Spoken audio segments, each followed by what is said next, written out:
The stories from these two workshops that she attended will be published in anthologies in 2023. Precious's articles and short stories have been published in various anthologies and magazines, including Lolwe, Omenana, Fair Magazine, and others. She was selected by the Uganda Communications Commission to attend a 2-month-long screenwriting class in 2022, and the result was a short movie screenplay. She's currently writing a radio drama for production, and her young adult novel titled If the Sea Could Speak is to be published in 2023. I also know that Precious has ghost-written for a lot of serious writers out there. And I'm honored to have been a friend of Precious's since we were 13 years old. So I needed to read her whole anthology so that you understand that I just didn't, come along with a friend. Precious is known for her ethics. She is a practicing Christian. And I remember when she was 18 years old, she was the best performer in the USCE, that is our A-levels, in Uganda. And she was very, very quick to remind us all that it was because of her faith, not just her work. So she's a woman of faith, she's a woman of integrity, she's a woman of values, and she's made it. She's made it in the UK, in Africa, all over. You've heard that, even in Berlin. And today we're here to say, how have you made it? How have you come here? But before that, I want to recognize our sponsors and colleagues, Smart24 TV. Please follow them on Twitter at Smart24Now. Then we also have the Fidelis Leadership Institute, of course. Follow us. For those that are on the Twitter space, you're welcome, but we're also live on Smart24 TV on DSTV, which is in all the African countries that DSTV is in. Yes. So, Precious, you're very, very welcome. Thank you. Happy to be here. Yes. I need you to be a bit louder. No problem. Yes, I will try. People who have made it don't say so much in such a loud voice. So, Precious, tell us a bit about yourself. I've talked about the CV. So who is Precious? I think, like you've said, Precious is definitely a woman of faith.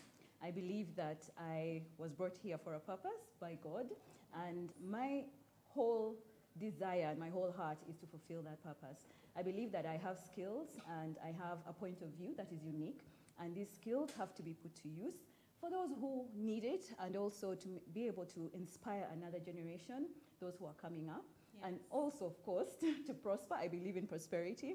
I believe that with ethical leaders, like you said, who are prospering, we can actually do good in this world.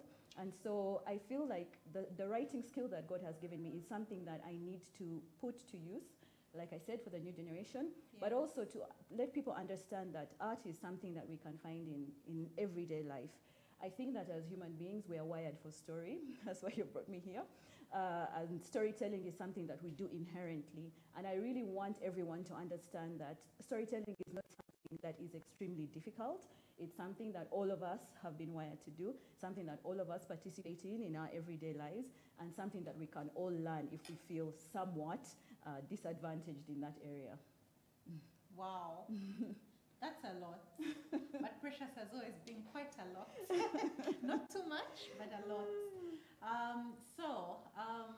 To your listeners out there, people think that when we talk about the art of storytelling, we're talking about being a writer or an author, and maybe we did not help that bias by bringing an author.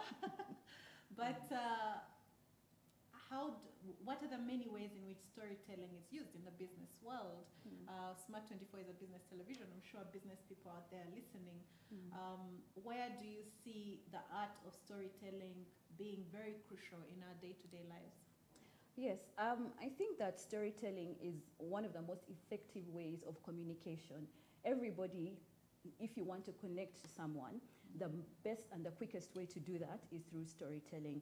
I believe that even as a business station or even as lawyers, whether you're an architect, when you want to connect to someone, whether it's a client, whether it's a work colleague, exactly, you do need to understand how to navigate a narrative, which is a story. You have to understand where a story begins, where the middle is and where the end is. And this happens across the board, whether you're talking to a best friend or you're talking to a spouse. By the way, you had better know how to communicate with a spouse. Oh, yes. And you had better know how to communicate with your clients. You had better know how to communicate with your guests. And the best way to do that is to find a connection through storytelling. And like I was saying, especially us Africans, we are really wired for story. We are the first people, or rather we are known for our oral histories. Yes. And actually, if you go back to our history, and in most of the villages, especially in West Africa, where there were these people called the griots, Yeah. who were the ones who held the entire archive of a tribal history. Wow. And they held it within their consciousness or their heads or their memories.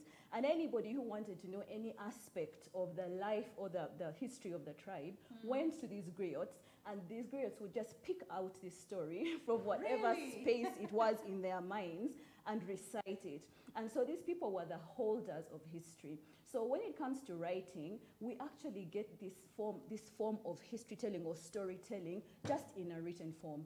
So written form is just an aspect of It's one of them. storytelling. Yeah. Because even when you're in advertising, you have to understand how to communicate and to tell a story to those who you believe are your customers, to connect to them.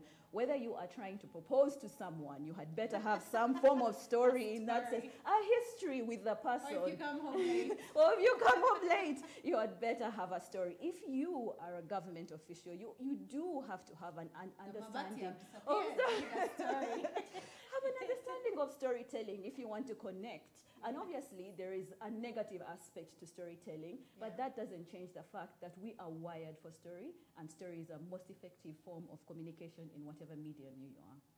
Wow. Stories have been in your world. I remember growing up and reading a literature book by Lillian Tidiewa. Sweet Lord. What was that called again? Recipe for Disaster. Yes, Recipe for Disaster was a literature book that was written by none other than Lillian Tidiewa, who is a mother to Precious. Yes. I think we need to give her flowers out there. Yes. And I'd like to think that she created you as an author in a way. Created.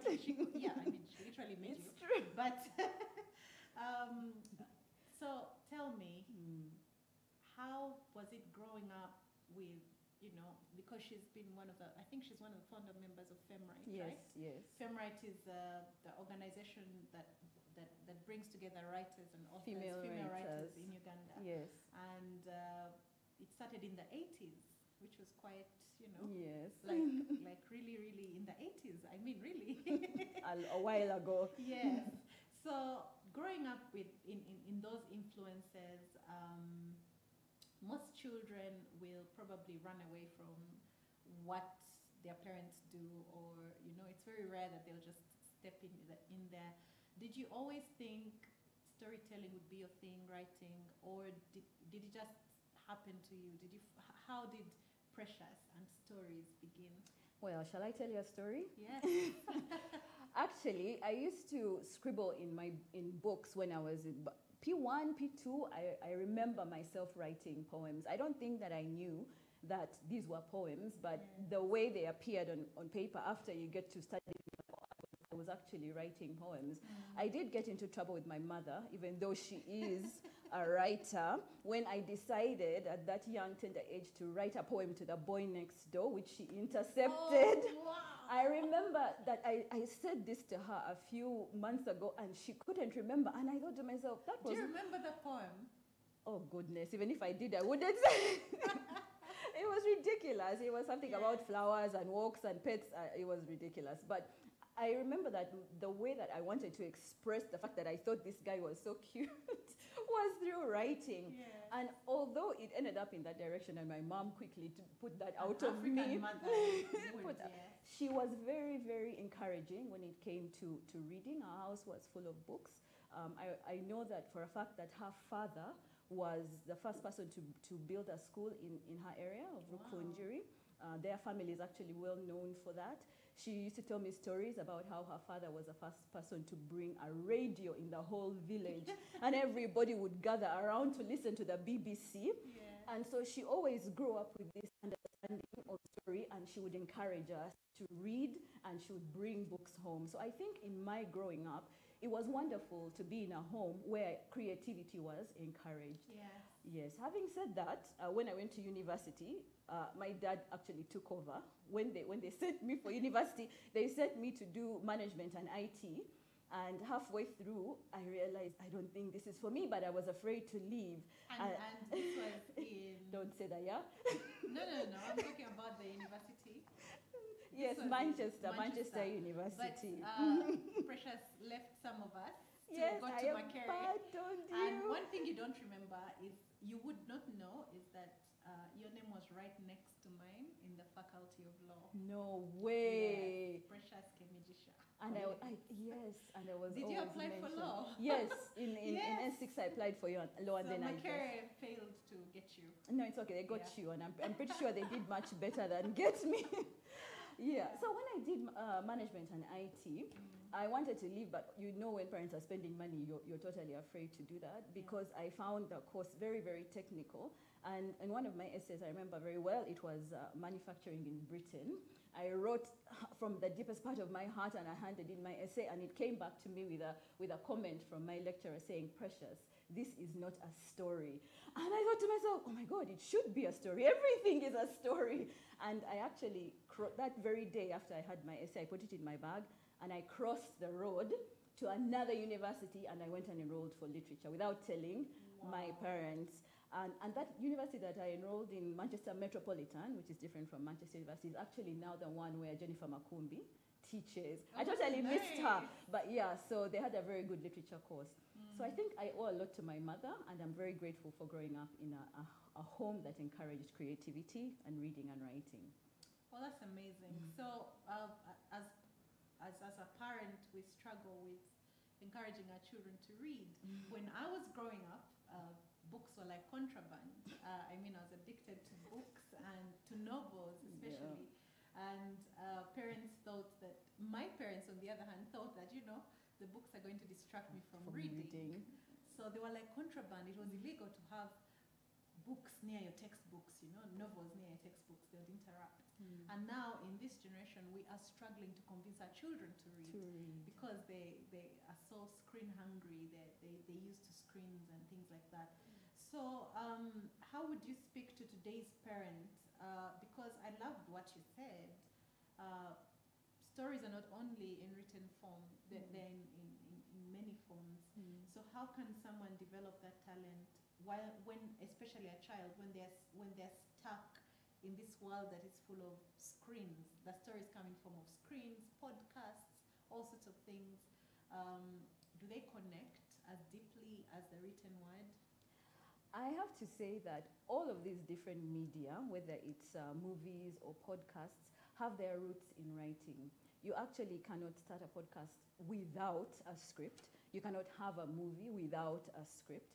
Even video games hire writers first before they hire the coders, before they hire the designers and the actors to do, etc. So I think that if parents could understand the intricacies of all these different forms of stories, because a video game is actually a story, and so is a movie, so is a podcast. These are stories. And by the way, in today's world, children and young people are making a living from writing. TikTok. Yes. From writing for social media, from writing video games. I think that rather than discourage them, I think it's important to show them the other side, the work that goes into what it is that they love. Thank you. Yeah. What it is that they love about this video game. A video game is very interesting just because of how good it's written. Thank you. A graphic growing novel. up, we were not allowed to have comic books, Yes. and we loved them, and they were like contraband. Yes. We exchanged pages of them. Yes. And now people are making gazillions. Yes, look at Marvel. Yes. Everything that we are watching that is Marvel started in comic books. Exactly. Yeah. And all these people started writing these stories of all these different characters that we know and love now, that our children know and love now. And so if you would get them to understand that this is where it began, buy them the comic books, and most especially teach them that, if you want to write a video game, you can.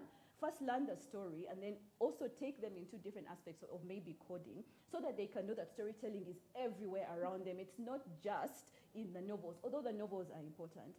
I think that you can actually teach them to learn to be independent thinkers, critical thinkers, which is something we don't really have today, and to add to critical thinking, to think in a 360-degree way, to think in a visual manner, because in this day and age of AI, everything is completely changing. Yes, everything is changing. Yeah. So rather than try to bring them to how we grew up, or thinking that sit down and read a novel, this is the most important thing. It will teach you English. To teach you English, yes, or how our mothers brought us up. You can actually get them to see the different aspects. You know, advertising is storytelling. Maybe your child loves a product, loves Coca-Cola, loves some form of chocolate.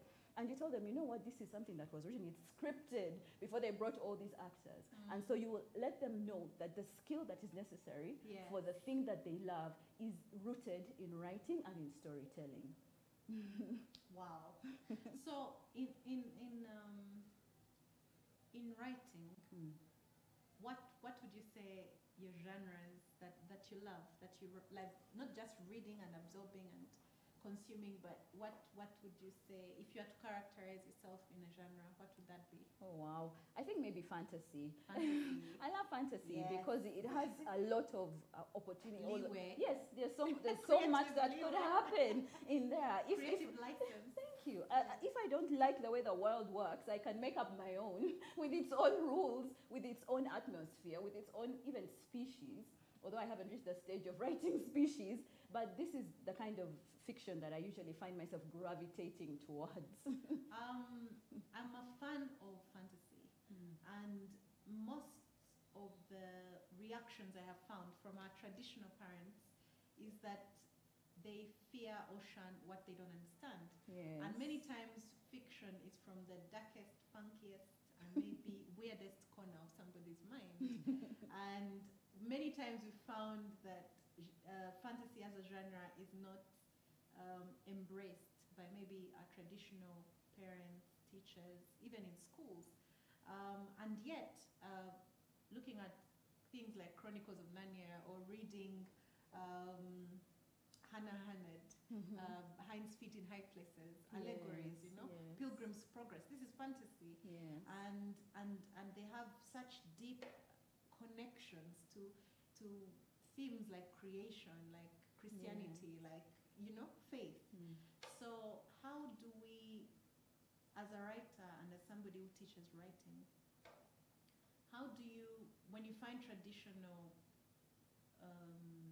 African students who are afraid to delve into those spaces in themselves, how would you encourage them to welcome new creative ways of expressing themselves, telling stories, but also debunking things that we have bound ourselves with for a long time? Yes, that's a really good question. And interestingly, I don't see a discrepancy between the genre of fantasy and us as Africans, because we have stories. Yes, our stories that our forefathers knew were actually very fantastical. If you think about it, they had very many supernatural elements.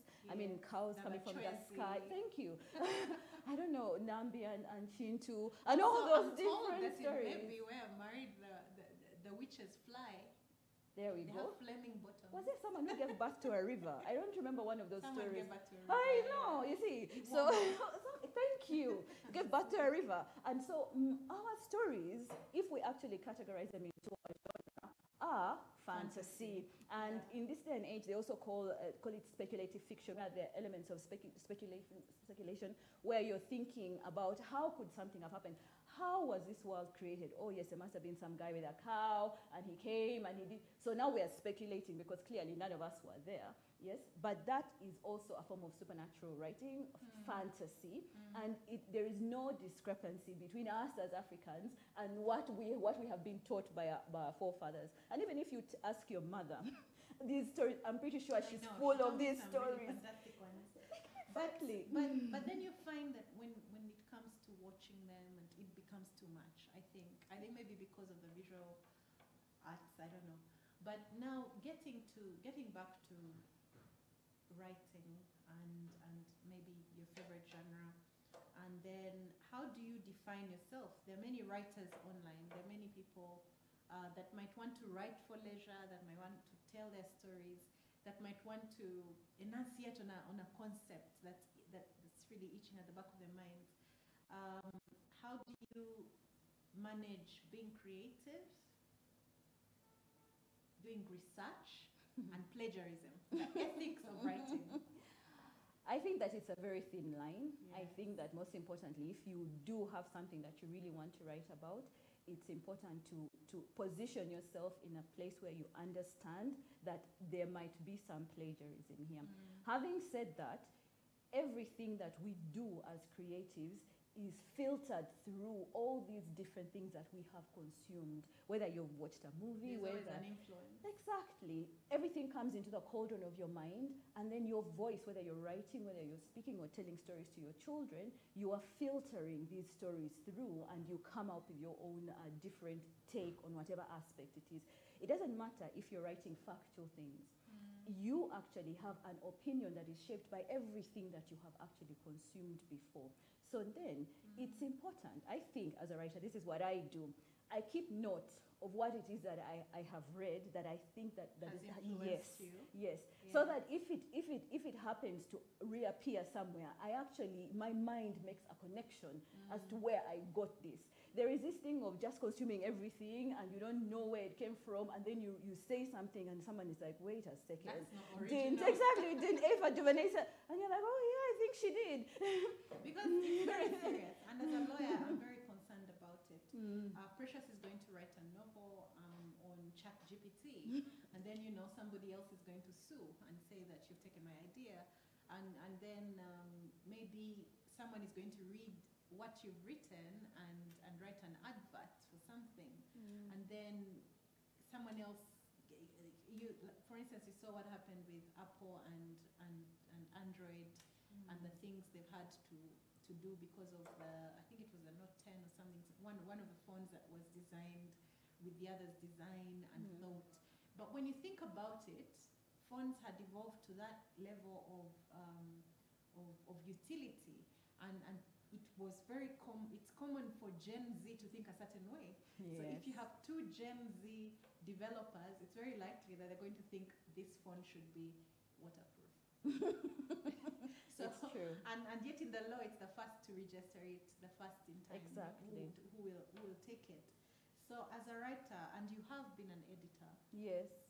What do you filter? If we were writing for you, for instance, where does plagiarism stop and creative borrowing start? Yes, again, like I said, it's a very thin line. I would like to just mention one thing about most creators understand what the zeitgeist is. What that is that we believe that there is a certain amount of ideas that are floating in the atmosphere at a certain point in time. Most creators actually understand this. And it's those of you who are tuned to that pick it up and then run with it. That's why you find so many similar things, whether it is movies that come out at the same time, people are writing about the same thing at the same time, and actually everyone knows that it's just floating around there. So let me tell you something really creepy. I think I told you this in S4 and you didn't believe me. I wrote a poem. And it was something called, it was called Speechless. And this was 2016. Okay, now I'm revealing ages. But at that time, Michael Jackson released that song that was Clueless, Speechless. So I told people, he stole my song. And everyone was like, no way. Nope. It's the zeitgeist. Yes. And everything is floating around and you just pick things up. Yeah. That is why I think the law is important, because there are some people who act on things faster. It was in 2016. It doesn't matter. Let's keep it as 2016 for our benefit. So I think that when we understand that the law is also important in these things, that if you register it, you have to, because if and many people end up in court because of these issues. Yes, but I think that, I don't know, maybe it's going to be up to the judge, but you cannot actually claim ownership of a specific idea. However, I can claim ownership of idea if I wrote it down first, right? And yes, and I've articulated it first, and then all of a sudden it appears in your book, and especially almost verbatim, almost the same, that is where really plagiarism comes. So you have to look at the chronology of the manifestation or the articulation of specific ideas, and that is maybe how, when you get down to the law, you can separate all of these different things and make sure that people get credit for what they have, the work that they have done. So, Precious, how much clout does the story carry because of the storyteller? Right. You mean, does the storyteller add weight to the story? Right. Does it matter who's telling the story? Well, they said that for as long as for as long as the lion doesn't have a gun, the hunter will always tell the story. Exactly. Will always write the story. Yes. So, and I'm asking this very intentionally, the brand of the writer. How important is that? Okay, I know they're shadow writers and all these things, but now we're speaking Precious writing, Fiona writing. When people, in your opinion, and I'm asking you as somebody who consumes writing as well, how much does the storyteller weigh on their story? I think the storyteller is absolutely crucial because the storyteller has a specific voice, a specific point of view with which they will bring something forth. It doesn't even matter if it's necessarily writing. Yeah. If you and I witness the same event, you're a lawyer. Get to people who have witnessed the same event and tell them to tell you what has happened. And both of them will have their own version and their own opinion. So now that is how their mind is filtering a story and how they're articulating it and based on how they have understood it. So of course a storyteller is important, and that's why when people have stories to tell, important people who might not necessarily type, there's a difference by the way between writing and typing, because you may not know how to type, but you have a story and you tell people, you know, Michelle Obama's book was written by a team of people. So what they did was just filter her stories and bring out her voice in that. So those people have been trained to maintain the voice of the person. Yes, of the person who owns the story. Okay. And so even me as a storyteller, I have to know that I am telling this in my specific voice. But if I wanted to change my voice and write Fiona's story, that is when training comes in. I can do that, you see, because I have been trained. And this is why I tell people, of course, if you want to be a writer, please get your pen, go on Facebook, do whatever you want. But if you want to learn the craft of writing, do get into a course, do study something. So where can people go for these courses? I teach creative writing, obviously. Okay, but having said that, you can also enroll in different. Jennifer Makumbi teaches in Manchester Met, if you can go there for her master's in creative writing, or other places. Yeah. Okay, so again, to the writer, the legitimacy of the voice. Yes. Speak about that. I think first of all you have to have an understanding of your own identity, what it is that you want to say. You and I both know that when we were reading Mills and Boons, we started writing. Okay, we're giving these things away. Barbara Cartland is rolling in her grave. Anyway, you find that you regurgitate what you have been reading. And most of us who used to read a lot, we find that we like to write. It is actually just a natural transition. Because you have to pour out. Yes, everything that you're consuming. But when you're still learning, guess what? You're going to sound exactly like what you've been reading. We used to write about blonde haired, blue eyed, and you look around you and there ain't nobody who has blonde. And this is just because this is what we were consuming. Yeah. But what happens is that we learn who we are. We learn the topics and the things that are important to us. We learn what we want to stand up for through life, the things that pain you, the things that get your attention, family. Maybe you see your family. This is very important, Precious, and I want you to speak slower on this. I know, Precious. Rapping. How do you, as somebody who's read so many things, and this is happening now with TikTok. I mean, girls, ladies, or gentlemen are finding identity suggestions on TikTok. Yes. Everybody is shouting at you on who you need to be, what you need to consume, how you need to look, what you need to believe. How do you find your voice? I like how you say that we learn our voice, which means it's not the first voice we usually have. So how do you get there, Precious? I think what you're doing is important. Leadership. We need to have leaders who are writing, or rather speaking or guiding the young. Children are extremely important. That is why even those who have negative agendas are going to the children, because you can shape their voice into anything you want it to be if they are just wide open to that.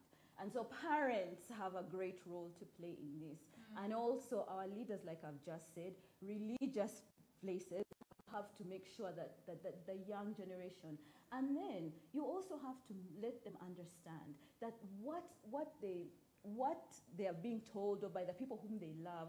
Of course, sometimes the people whom they love may be dubious. However, the people whom they love, their parents, okay, are not trying to remove their identity from them by telling them this is right and this is wrong. I think in this day and age, it's somehow frowned upon to say this is right and this is wrong. I know, and yet I say that your parents are your first coaches in life. Yes, and I do believe that a parent has a right to say, no, this is wrong and this is right. You have to give your children a compass and an understanding of morality. A true north. Yes, a true north, because like the scripture says, when you teach a child, they will not depart from it. But if we keep thinking and letting children think that they can pick whatever it is that they want, by the way, they will go with the wind. They'll have no voice. They will have no voice. They'll flow with whatever takes them. Now, personally, just to say this really quickly, personally, it took me a long time to find my voice, because I did have an identity crisis where I thought, as a writer specifically, I thought that people who are writing specific things were more successful than I was. So if I write about the things that the West is writing yes, and are concerned about, I will be a more important writer. I will be, of course, a more successful writer. And so I like it that these days, even people like Jennifer Makumbi are very, very vocal about our stories and about who we are and what we can talk about ourselves. And also, as a parent, tell your children stories. Okay, you don't have to just tell them, do this, do that, and all the nitty-gritty of morality. Yes. Can you sit down with your kids and tell them stories? Can you let them know that there's a way that they can connect with you through these stories? Yes. Because, like I've said, storytelling is one of the most effective way of communication. So if you start telling kids stories, they will find their voice through your storytelling, and also they will be able to filter. You have to trust that if you're present in their lives to be their source of story, they will be able to filter the stories that they come across in the world.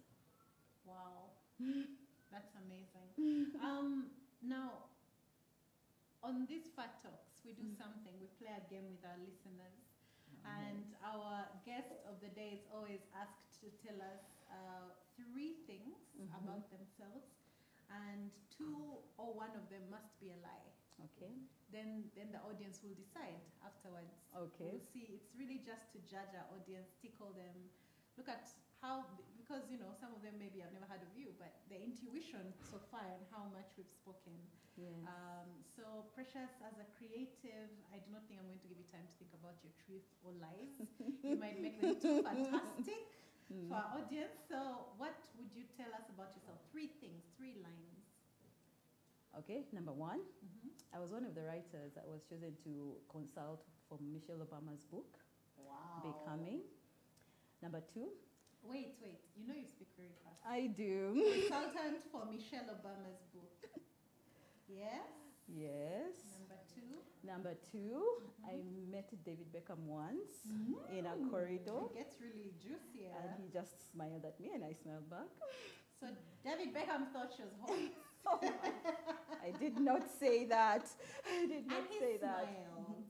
I can tell you he doesn't smile often. So that was you know that for sure. Yeah, I know that for sure. Yes. And I have a short movie that is coming out this May. Short movie coming out in May.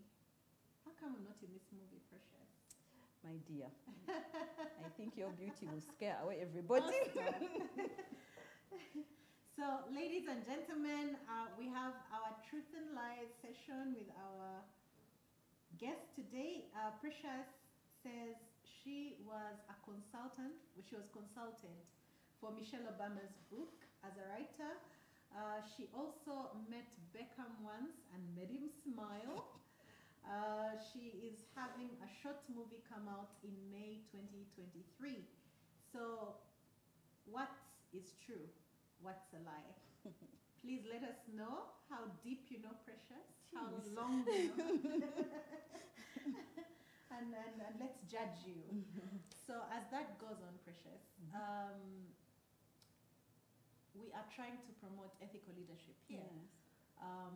And I'm sure that in influencing writing, in trying to find your African voice, your legitimate voice, you've come across the ethical challenges on our continent. What do you think is one of the things, what are some of the things, especially coming from a writer's perspective, that you think would influence ethical leadership? Yes. What do we do?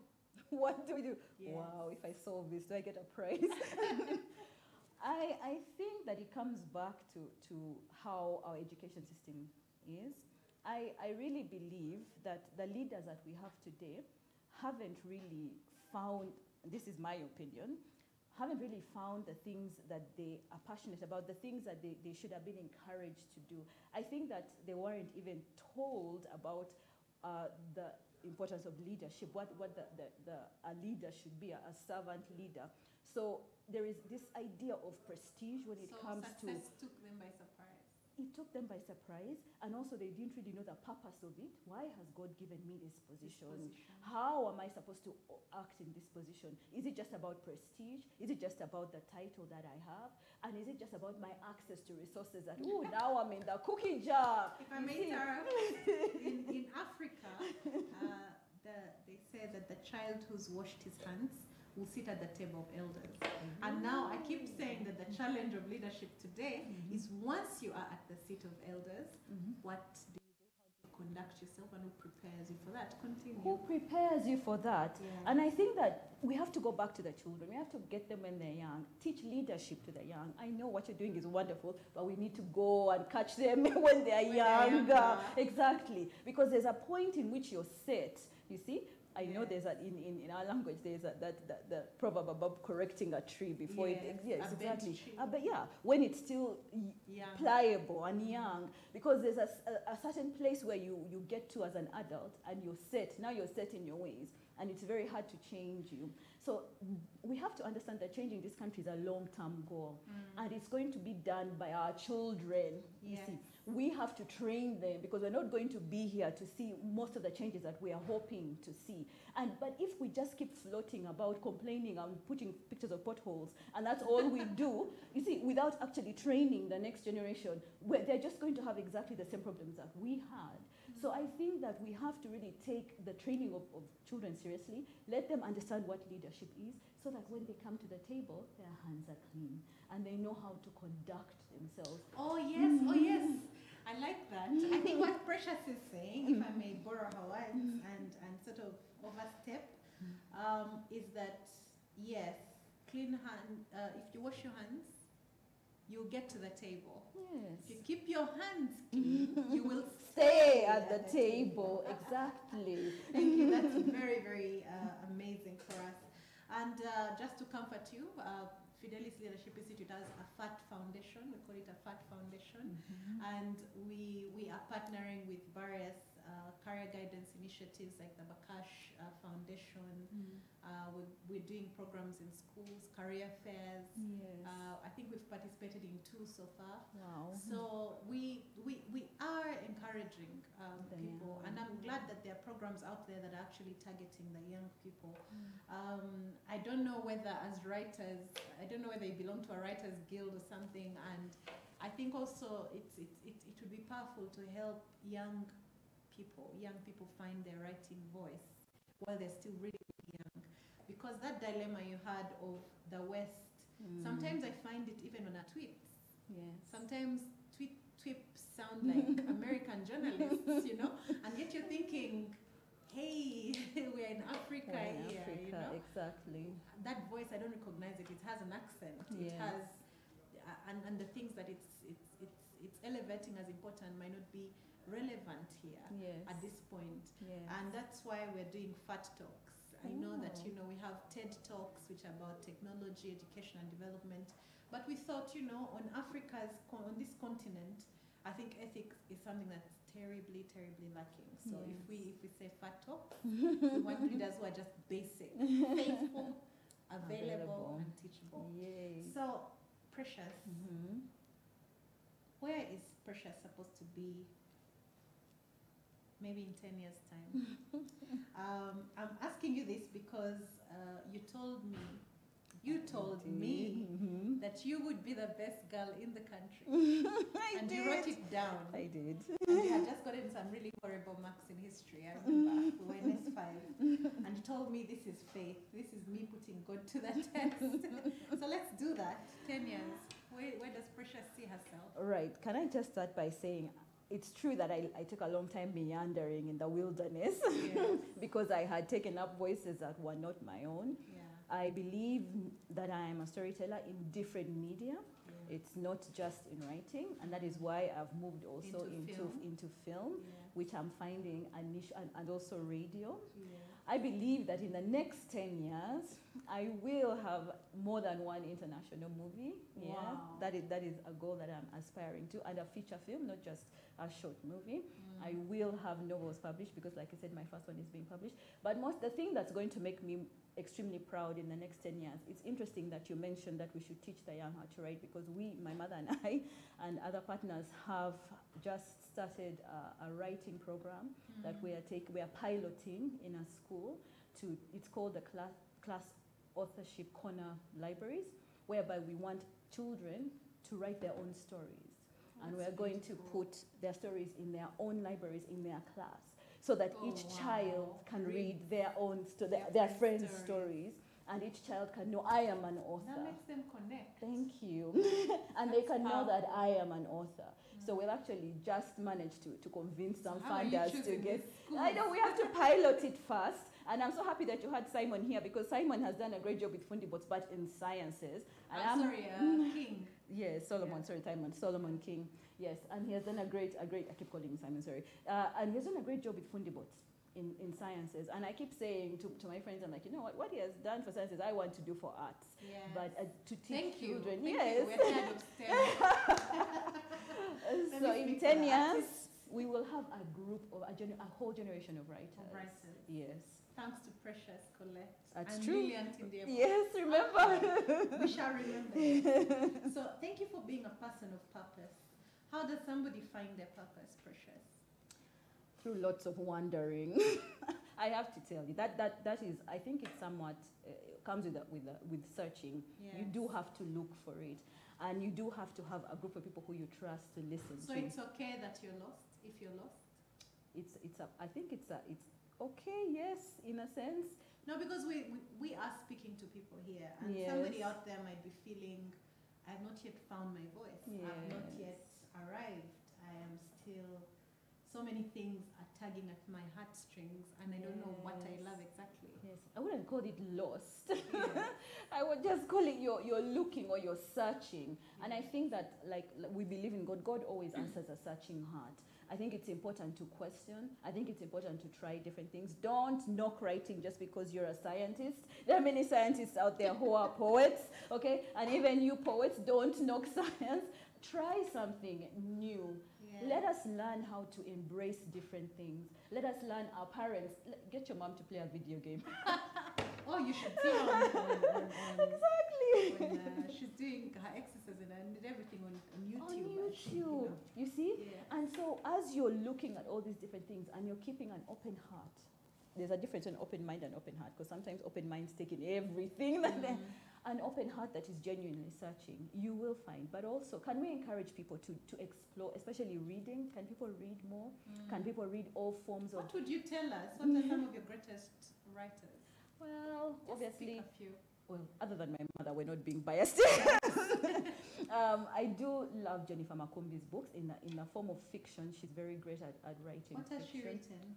She wrote Chintu, which was a half-fast published novel, although it wasn't. Wow. And then the recent one is called, I think A Girl is a River, but that's the name of the American version. Yeah. The British version is called The First Woman. Wow. So those are the two books I think that and she has another collection of short stories called Manchester Happened. There was a fantastic writer, and I found out later that, do you remember the Moses books? Yes. So the Moses books, there are these books about this young Moses. juvenile delinquent who's put in Kemigisha. And he does all these things, and he gets up to all these things. Of course, the kids of today might not understand what Kemigisha is, but it's still there. Yes. It's still there. It's a rehabilitation place. And there's this naughty boy called Moses, and he got up to all sorts of things. And then later on, I discovered she's called, I think, Barbara Yes, Chimera. she's called Barbara, yes. Was it Chimera or Chimenia? I don't know. But she was one of my favorite writers. But okay, so another favorite? Well, I would invite everyone to read non-fiction books as well. Non-fiction. Yes, not just so read if it came to biographies. Purpose or Obviously, the purpose-driven life. Purpose-driven Everybody. That's Rick Warren Warren is a good book to start. Yeah. But also books about learning, about habits and how to organize your time. Because I think time management is something that's very important, especially for young people who are trying to be leaders. I do love a book called Atomic Habits. Yes. I do. I'm reading a book currently that's called The Practicing Mind, and it's just about how to... Practicing Mind. The I hope Practicing Mind. It's powerful. I haven't read that. That's by who? He's called Stephen Pressfield, yeah. Yes. And I just like it because he teaches you that multitasking is not a thing, okay? You think that you can do 1,000 things. Yes, focus on one thing, and most especially, understand that the process is the goal. Yes. Don't look at for an Be end present. project. Be present in the process, and then you lose the frustration, especially if you're trying to learn something new. You want to learn a language, you want to learn to do some tap You have to be dancing. present. I don't know what you want to learn. Yeah. Yes, you have to be present. And Because I do struggle. learning how to tap dance. Learning new things, precious. Sorry. If I learned how to dance before I tap dance. Okay. This is very precious, I must say. And I remember, for those of you that do not know this, Precious won Miss Namagunga. Oh my goodness. In an interesting contest. Can we not even So talk I'm going about to tell that? my audience a very funny story. When we were in S1, we had those inter-class competitions. Yes. And I was in the laundry with a group of girls, and then I told a huge fat lie that I could sing the Eskimoan anthem. Eskimonian anthem, right? Eskimo anthem, Yes. and then, you know, it became really tight. Precious, you don't remember this, by the way. I don't think So I I do. actually made up something and sang it, and then everybody was like, Fiona, you're going to represent us. I said, no. And I ran to In Precious that and I said, talent what show. are we going to do?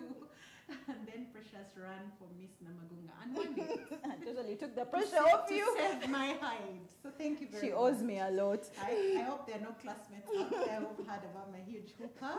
But this has been really, really eye-opening. And I hope whoever is out there, you're trying to find your voice, you feel lost. And now I want us to speak to the older person. Yes. There's a lot of retirement happening, people losing jobs. COVID changed a lot of people's work environment. I mean, even Google now says everybody's entitled to 0.5 desk. Wow. Like you use 0.5. Why? What does that look like? No, because you have to come to work maybe a few hours a week. Hours, yes.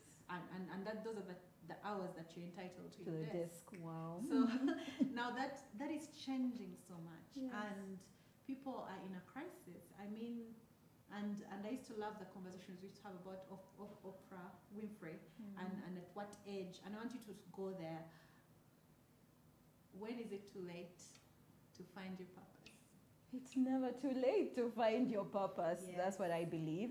I think that there are so many people who, I remember someone saying, Morgan Freeman didn't start acting until he was in his 40s or something of the sort. When did Oprah Winfrey start? Yeah, she said, and then she said in her show, I don't know, was she in her 30s? It was quite late. In speaking, people call it late. But I don't think that it's late, especially, I think that today we have so many great opportunities. Because the things that you studied are not necessarily the things that you have to have a career in. And if you want to know Say anything... that again. You know you speak too fast. Sorry. But it's okay. You're my friend. You forgive me for saying that. The Say that things again. that you studied are not necessarily the things that you have to have a career in. You can pivot, especially after COVID. Everyone was talking about pivoting. It's not just for firms and organizations to pivot. As an individual, you can pivot. You can say, oh my goodness, I have been a lawyer all these years and I wanted to be a painter. And now I can paint and sell my art on some website, you see, and people will buy it, you see, and you can actually make a living. Most especially, understand that fear it can be your friend, but it's not your dictator. You have to do the thing even if you feel afraid. How can fear be your friend? It can be your friend when you recognize what it is, and once you recognize it, to use it as a trigger to actually move forward as opposed to be stagnant. How? Meaning, for example, I'm afraid that I'm too old to start tap dancing, right? I'm afraid. I know, I'm going with it.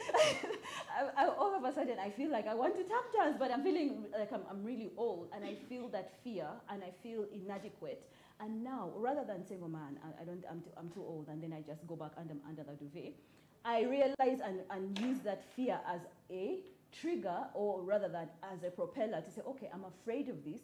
That means this is my trigger to actually step out and try and put myself out there." So you twist it on its head. Rather than it being something that holds you back, it is going to be the trigger that propels you. Oh wait, I'm afraid of learning a new, to code, for example. Yes. If you're in your 50s and you all of a sudden you realize you really love computing, and maybe you're afraid to contact Solomon. But you know that it's so easy to contact these people now on Twitter, you see? And I think that To once you DM feel, them. yes, to DM them, once you feel that fear, now you know, oh wow, this is a place that I'm going to explore as opposed to a place I'm going to run away from. That is how you turn fear on its head and use it as a friend, That's as opposed excellent. to a So hindrance. I was always one of the most fearful people. I think you know this. Those Fiona, of you that don't know, Fiona, you don't every time I believe read me. at assembly in school, my legs used to shake so much. I needed a prop, and Precious was my prop. She was always standing there. You owe me holding money. me. Owe me money. and you used to say this scripture under your breath every time you're holding me. You'd say, "I've not given you a spirit of Fear. but of Love. power and a sound mind." So if you're out there and you are inebriated by fear, it's probably that the devil has realized that you're going to shine. So as she says, use fear as your map. Where you are afraid, endeavor to explore, because there's probably something really awesome Waiting for you on around the other corner. side. Yes. Exactly. Yes, that's very, very inspiring. I want to see how far our poll has gone. Precious has 3 things we are talking about. She has consulted for Michelle Obama. These are not truths or lies. It's you to decide. She met Beckham once and he smiled. And she has a short movie coming out in May. Please let us know what you think. What's the lie and what is true?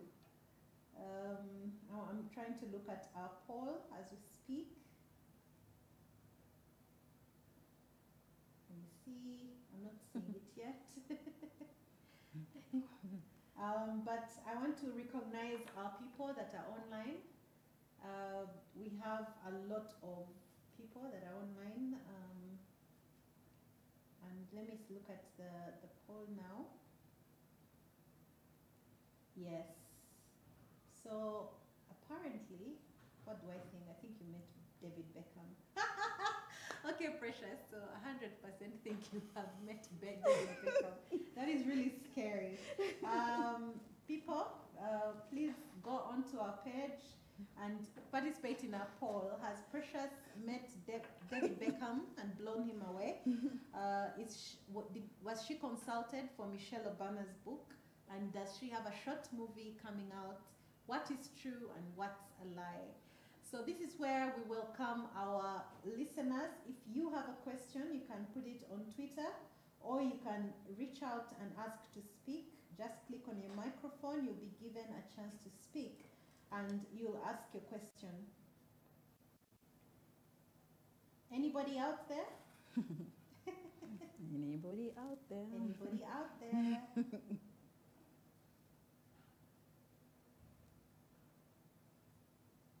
Okay, let's continue as we wait for people to get into this. So Precious, again, storytelling, the power of storytelling.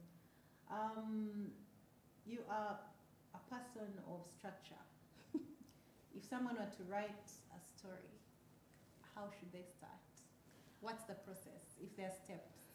There are steps, and Yes. I think that we as human beings, storytelling is innate. We have structures that we know from how we have been told stories. It is not rocket science. It is actually something that So is break it down for us. that is quite simple. Yeah. If I was starting to tell a story to a child, you would start with once upon a time.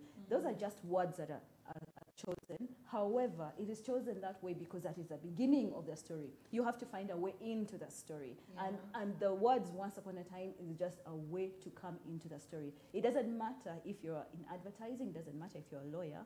You have to realize that there's a way in which you're going to have to approach this. There's a place at which it begins. Yes, it's a beginning, okay? And then once you navigate your way to the middle, you have to find the middle. The middle is where your point is going to reach its peak. You have to ask yourself, what am I trying to say? And by the time you reach the middle, you should have said what it is that you're trying to say. Whether you're trying to convince a judge, whether you're trying to convince someone to marry you, whatever it may be, you have to get to the point at a certain point. You have to get the point. The climax, exactly. And then after that, you enter into the place of conclusion. And I'm pretty sure that even as students in university, they taught you how to have beginning, middle, and end. Don't take it for granted. When you're writing your essays, I really hope they taught you this. I taught at university for some time, and storytelling is quite Yes, tough. because they Even think that writing. it's something so alien. Yes. But storytelling is innate to us, and we within us have an internal logic of story. There are things that make sense to us. The logic of story. Yes, there's a logic of story. That is why sometimes you will watch a movie and think, what is happening here? Because they have lost the logic, okay? They have lost their way while they are telling a story. And so, understand, most importantly, when you're trying to find structure, that you know how to tell a story. You're not some alien, and the story itself is not it's not alien to you. I know how to tell a story.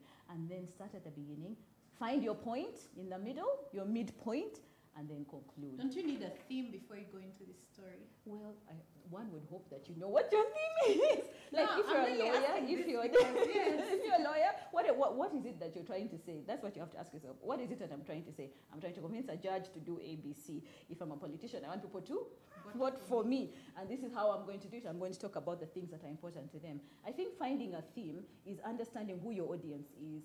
What am I trying to communicate to? Who is this person I'm trying to communicate? I'm trying to convince my child that if you eat too many sweets, your teeth are going to fall out. So I'm going to come up with a story to convince them of this. So now you know what your theme is. Your theme is teeth. You want to preserve their teeth. And you're going to tell them a story specifically concerning that. And then you have to realize that, how am I going to communicate to this 4-year-old, this 5, 6-year-old? So you have to know the person you're talking to. And when you know the person you're talking to, So you need to know your audience. Know your audience. And I think that is something that it goes across the board. Whatever media you're in, TV, business, you have to know who you're trying to reach. But sometimes precious children resent being talked down to. Like when you reduce yourself to speak like a 4-year-old to a 4-year-old. I've been told by 4-year-olds that they really hate that. Yes, and that's because you're not using story, you're just talking down to them. There's a difference.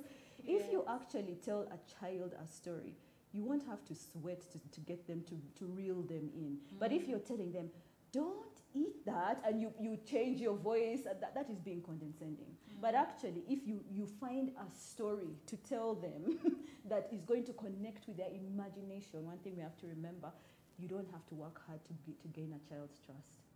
Stories, make them up as you go. No, but you made a very important point, trust. Yeah, you have to gain their trust. For our audience, as a writer, how do you gain trust?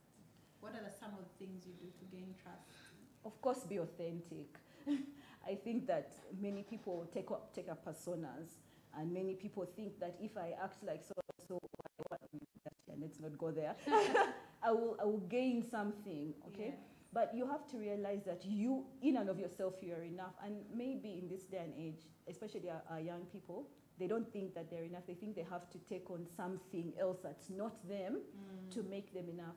So if they understand this, that you know what? Violence. You're enough. I've seen the Twitter guys committed to violence.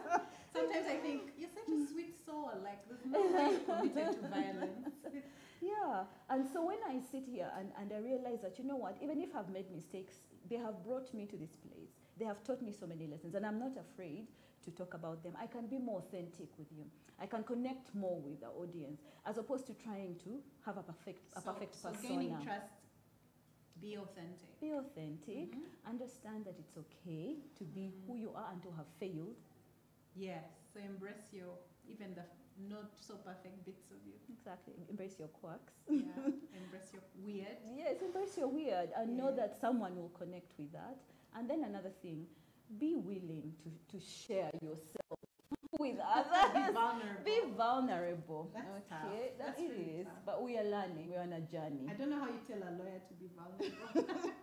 Yep, that's for We're you. wired to That's win. for you, not me. Yes. Then any other? I think that's mostly it. But also another thing is maybe you find the thing that you're passionate about that you would like to talk about, rather than trying to pick something that you think is know your important. stuff. Yes, or actually, rather than picking the thing that's the most important that's on Twitter, for example, find the things that are really passionate to you. You're passionate about leadership, about young people, about ethics, and that's what you're doing. Or rather than trying to find you in some corner talking about what? High heels? I don't know. Tap dancing? We are going with that one, right? Yes. Okay. Okay. Oh, this is fantastic, Precious. I want to say that it's been amazing listening to this, and I hope that our listeners out there have been edified, like I have. Before us, we have somebody who's written for different genres, even. Yeah, different media, audiences, non-fiction, different media. fiction. And she's now delving into different media as well, Yes. film. And we wish you all the best. We want to see you doing all those things in 10 years. But the one thing that, before you go, we want to know, there's someone who has a question? Okay. Somebody has a question. Yes, please give him a Paul? Is it Paul? Yes, please, Paul, speak up, please.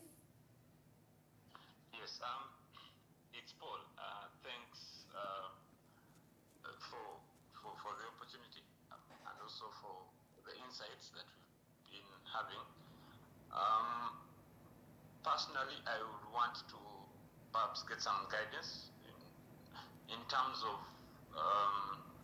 merging the creativity, but also the creative side of writing with, of course, from my personal experience, with the professional sort of structured and demands and requirements that we in a professional environment sort of have to do or have to sort of get to. And speaking as a lawyer, you would find that most times there are constraints. Yes, there are constraints that seek to kill your creative animal. You can't almost. Yes. You almost can't put yourself. You can't put your version of expression. You can't. Yes. You're limited to what you can and cannot do. So perhaps from an experienced writer, a published writer, how then are you? Maybe the law is a bit restrictive, but when you have to communicate perhaps to a serious or when there are actual consequences and the writing is depended on by other people, do we then have leeway to find a way of expressing ourselves within that, or would you advise that we just keep it the way it has been, the way it's structured? That's sort of my question or query. Thank you, Paul. That's a loaded question, seeing as sometimes we're required to use precedents. So I think, that's a very serious average professional. I think even accountants have that problem sometimes. Yes, and it also depends on the audience. You're addressing a judge or you're writing an annual report. There are constraints with There are limits. There are limits that I don't think that in that sense you're going to use creativity in the form of letting your imagination run wild. Okay, you're going to have restraints in that. I think that the way that you can bring in creativity is in what it is that you're choosing to, how you're choosing to speak or write about what it is, the methodology. Yeah. I think that there are even ways in which people write annual reports where they start from the end as opposed. They write what the outcome has been, and then they kind of go backward. What they're trying to do, yes, to explain. So what they're trying to do is just restructure the normal structure. Yes, and also I think that if it is written in the written form, there are so many different formats these days that you can use, which are also an expression of creativity, without necessarily throwing out the whole rule book and without kind of removing the facts from whatever it is that you're writing or what you're speaking about. Yes, do not start bringing unicorns into your writing about unicorns. You know, they look nice. They look nice, and I want to put them in my annual report because you do have a space. I mean, a format that you have to follow. If you're really trying to be extremely creative, you may have to find an outlet, a separate outlet. Like do it in form of a PowerPoint and put your unicorns on the side. But also, I've learned, Precious and Paul, that, for instance, even budgets. Many times people present budgets without notes. And you find that if you're a creative person, you might want to break down the budget into explanatory notes. Why we need an increment in this area, what happened before, why we didn't achieve this target. I think that there's actually a lot of room to be creative in some of these things. When you're doing submissions, yes, it might be a certain format. Maybe it's a notice of motion and it has to look a certain way.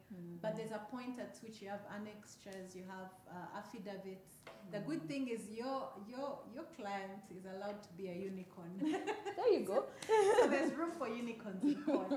I think that personally how I do it is I find those other channels that are allowed, like in form of annexures, or the form of presentation even of the report or of whatever you're doing.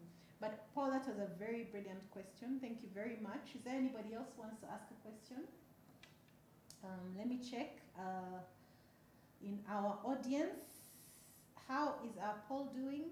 Let's check our poll. Oh wow, it's growing. Oh, the lack of faith is increasing. Lack of David faith. Beckham.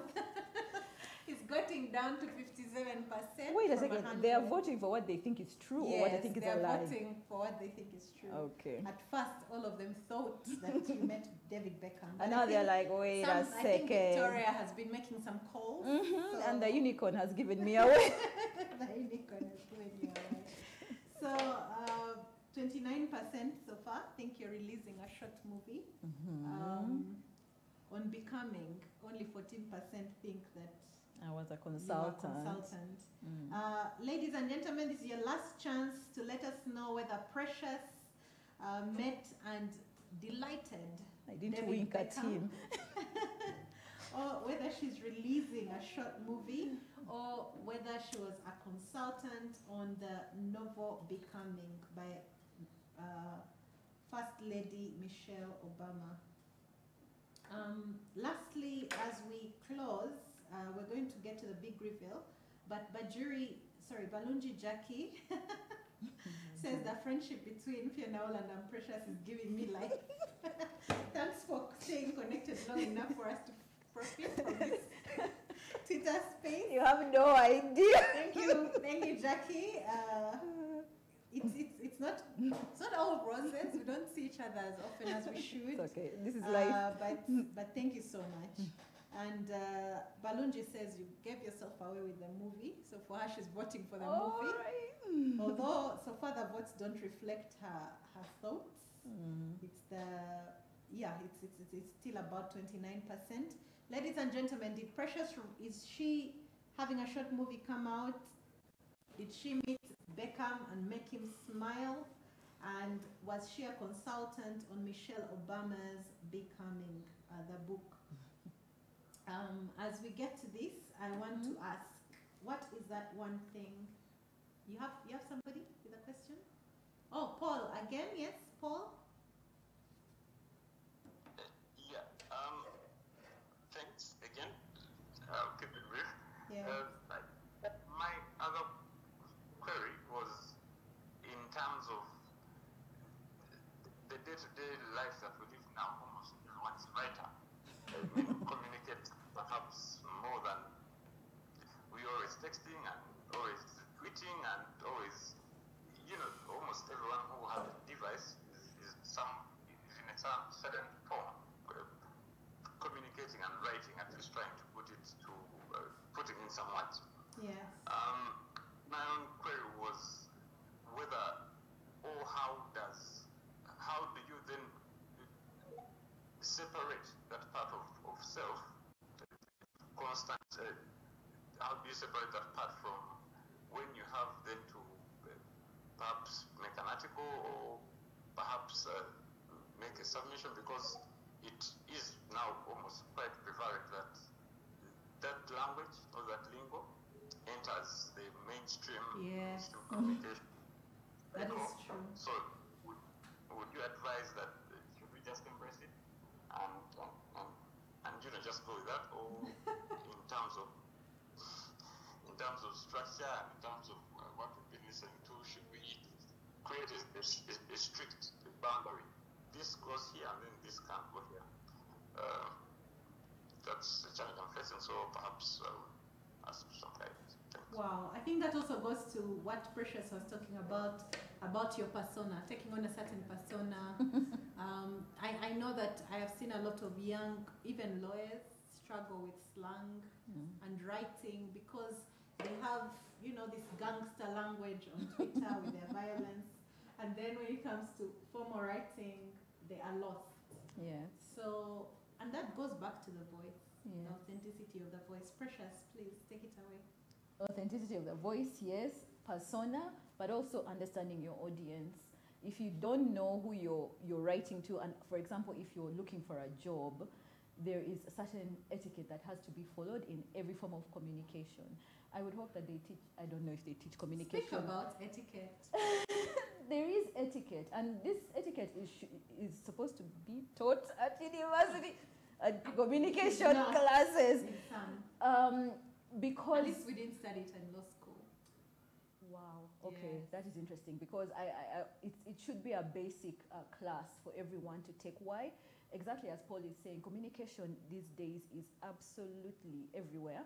You're going to find yourself at some point writing to someone for a job, writing to someone whom you do not know, asking for a job. You're going Writing to be to the judge. writing to the judge. You're not going to start being like, yo, hey, there is etiquette that is involved. You have to understand who your audience is. And that is when you separate the audience of a judge or an interviewer from your best friend who doesn't need any form of formality. Can we go back to our traditions, how we are taught different ways of greeting people? That is the etiquette, and that is the formality of communication in different settings. If I'm speaking to an elder, I say this and this. If I'm speaking to my younger brother, this is how it works. Don't think that because you're writing, you throw these rules out of the window. There has to be structure. Remember that even as I'm speaking to an elder or speaking to someone who is in a position that's higher than me, I do have to follow a certain structure. Yes. And also letter writing has now moved into the form of the arena of emails. Yes. Do not start an email to your boss going, hey, what up? Whatever, even if you're written to this person Even 1,000 times. No. You always have to be dear so-and-so or hello. Make sure that at least you have a greeting, you have the middle structure of the email, and then you have an end where you say regards or something like that. Now, these are just basics of communication skills, which one would hope people are being taught, but clearly they are not.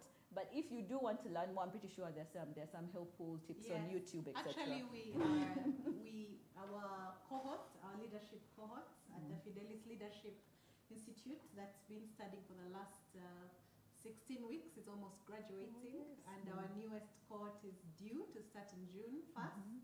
And we do teach communication skills. Thank you. So please come and let's study some of these things. But I also want to emphasize and Precious, I'd like to hear what you have to say on this. The importance of language. How important is language, expression, and etiquette? Those three. Language, expression, and etiquette are extremely important because these are usually first impressions. In the same way that they tell you how you dress up, how someone is going to perceive you from how you look, you make sure that you understand the place in which you're going, that you have to dress accordingly. It's the same way in which you present yourself through language, you express yourself, and you have etiquette. That is why whether it's in a government or diplomatic position, whether it's in a teacher-student setting, mentor-mentee setting, there always has to be some form of etiquette and a way in which the language has to be used and expressed. Why? Because you're presenting yourself in a certain manner. You have to think to yourself, if I'm going to church, how will I dress? Yes. It is a So same it matters even how you express yourself yes. on Twitter. I think so. It's very important. And I remember Robert Kaushenga talking about this once when he was doing his talks during COVID. And he was saying that if someone writes to him asking for a job, do you know what the first thing he does? He looks them up. Looks you up I on also social do so. media. That's what I also do. And he will see how you have presented yourself on social media, and that is going to speak volumes on your behalf. So if you think that social media is a joke these days, you have to understand the intentionality of what it is. It is simply a communication tool. If you want to hang out with your friends, pray tell. Get your own private account. Use a different name. Tell your friends who to use this other person, this other account of yours. And then when you have your full names, make sure that you know that this is a public account. Everybody can access it. A future employer may be able to access it. I have to express myself in a certain manner. I have to use language that is appropriate for me, how I want them to perceive me. And I have to make sure that the etiquette that I'm using is right, okay? If you, like, I can't emphasize this enough, get a private account to do your nonsense. And yes, and then when you have your full names on your social media accounts, make sure that you follow specific etiquette and keep it within the language and form of expression that you want people to understand you and use it as a communication tool. Wow, thank you so much. You know, somebody in Kenya, a young lady in Kenya, I think did something a bit reckless, and then she was appointed, I think, in the Ministry of Tourism. I don't know whether you remember that story. And a tweet that she had tweeted, you know, against the environment, something really anti-environment, came out, and you know, people were all up in arms, like, how can this be? And this lady lost her appointment because of just a tweet. Exactly. So it matters. It matters. Thank you so much for bringing that out, Paul. Ladies and gentlemen, we're coming to the end of our Fat Talk, Fidelis Leadership Institute, and Smart 24 TV, which we thank for bringing us into the visual world of DSTV. And also, we want to thank our listeners on Twitter, those that have participated. We want to thank our team that is organizing this. We want to thank Precious Kemigisha. You forgot my name right there. No, I didn't. I want to thank you for giving of your time, for being vulnerable, for telling your story. I didn't know how this interview would go, seeing as I know so much about you. You've got to pay me not to bring it out. But I think that you have taught us so much. I have known you a long time, and I've learned so much. Thank you so much for your wisdom. I hope that we will see all the good things that you're doing. And now, I need to give it a drum roll. The great reveal. Okay. So tell us, was it Beckham? Did he smile? I met Beckham. You met David Beckham. And he smiled. It was literally a few seconds. We were just crossing the corridor. To reveal this. The FLI page in blocks. Precious Kemigisha Collette met David Beckham and smiled at him. And now I don't don't think I'm your friend. Oh God! How could this You not can't be hate because I me. I knew? know. It's random story. Okay, next, what's true? The movie. Movie is coming out. Yes. So we Having have a said that, filmmaker who yes. met David Beckham and made him smile. I think Vix is having a sleepless night. You know? So, in Victoria, and I definitely did not consult on Michelle Obama's. yeah, let's make that clear. I did not. For all the social media accounts, I did not do that. Yes. So, thank you, Precious. Last week we had Kemigisha, and she was telling us about blossoming where you're planted. Thank you for blossoming everywhere you've been planted. I want to say that you have been, I think writers give of themselves a lot. You've been giving and giving and giving. So before you go, where do you feed? Oh, definitely with friends, although you've been missing in action, but definitely with friends, and especially friends who know the Lord, because when you're with friends who know the Lord and you're totally down, they can point you in the direction of the truth, because there's so many lies around us. You feel a certain way, you feel like you're drowning in imposter syndrome, and they tell you, no, that's actually who you are and who God made you. So I think friendships, especially faith friendships, are where I feed. Yes. Oh, that's amazing. So, ladies and gentlemen, writers out there, people that want to write, first of all, we've learned a lot of precious things. One, it is never too late for you to pivot at whatever age, even if you're 60. I mean, my mom pivoted, I think, in her early 60s, you know. She found the Lord and she started, you know, doing BSF, and she's teaching the word, and she's a whole new person in just a few years. And so it's never too late to pivot. I mean, Robert Kaushenga was retired, you know. He retired and he is starting this calling in coffee, and now he's an expert. And then he became an expert in social media talks or something. Thought leadership, you know. At I don't know what age it is now, you know. You know, the old man about town. Exactly. Andrew Mwenda's now gone straight into politics. I'm know, not going from there. being a writer and all those things. So it's never too late to pivot.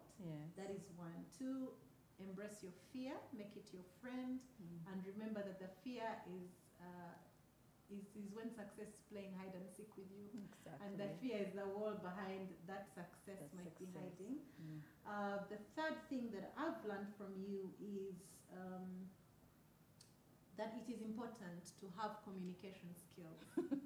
You might have a voice, but how you express it, what form, to which audience, and how you deliver your message really, really matters.